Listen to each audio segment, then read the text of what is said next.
An independent forensic analyst in California just last month released the results of an analysis of nationwide precinct-level data in the 2008 and 2012 elections.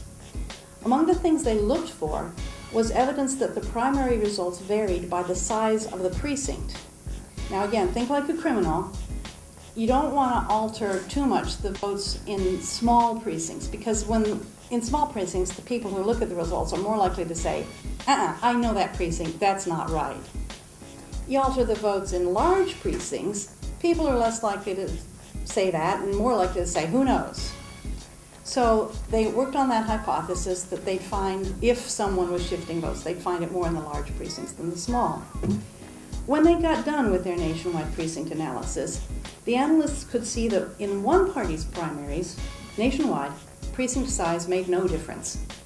The candidates who got 40% of the votes in the primaries in the small precincts got 40% of the votes in the large precincts. In the other party's primaries, however, they saw a strong, clean pattern.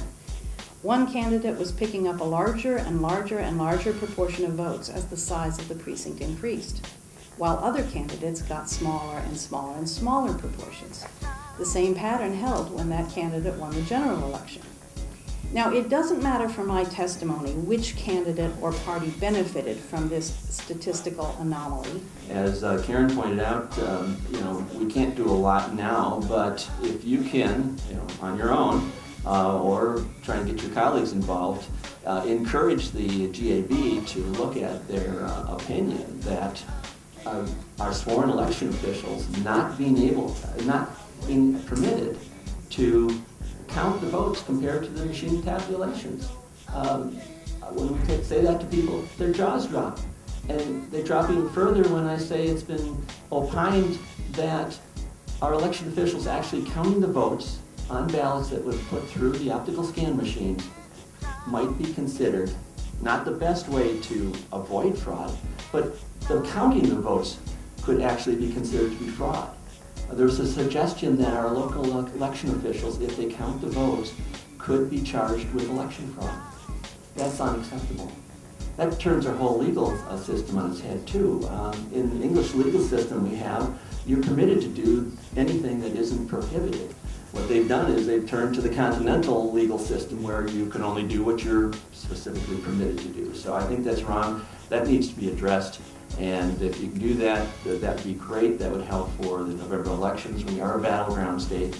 And if anything's going to happen, it's going to happen in this next election. Be glad to work with you and your staff afterwards. I have a lot of experience in the last year and a half. Been working with Wisconsin Counts and Wisconsin Citizens for Election Protection. We've put people into polling places to help with the closing process. Excused from the audit. The GAB audits will be conducted only after November general elections. That no audits will ever be conducted until after the period for requesting a recount has passed, and that if discrepancies are found, the GAB will ask you to explain.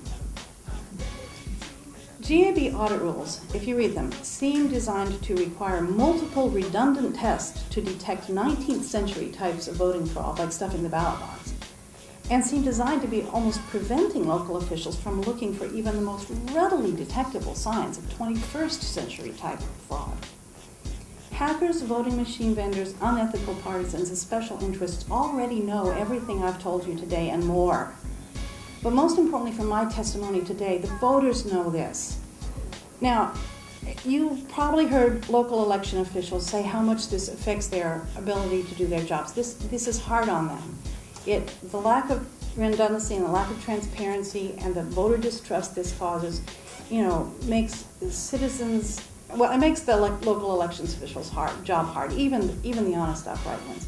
And you yourself see the evidence of the voter concern about this. We want our votes counted accurately, redundantly, transparently. How does fraud occur? Okay, they flip the votes on the machines, and then what happens? Well, nothing has to happen if there's nobody counting the votes. But if there's a recount and there's an actual counting of the ballots, which our laws are now trying to prevent, somebody would have to go in and take out the ballots. We saw a lot of damaged bags and inappropriately sealed bags during the recount of the 2011 Supreme Court race. And Tuesday, when I was at the GAB, an individual who's very active from the right side of the political spectrum complained that in Racine they weren't handling the bags correctly.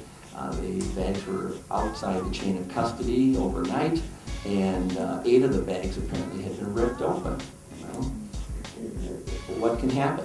Well, going back to the 2006 change in legislation that was driven by ALEC, there was also a provision in there saying we could now reacquire, the county clerks in their office can now reacquire the unused ballots. The unused ballots, okay, why should that be a problem? You'd think that when the polls close, all unused ballots should be destroyed, marred in some way, so they can't be used. Wisconsin has no provision to mar those, and now we have a law in the books that says the county clerk's office can reacquire the unused ballots. Well, what can you do with an unused ballot? You can mark them and replace the ones that don't work for you, and that's a possibility. We can't prove that's happened, but why take that chance?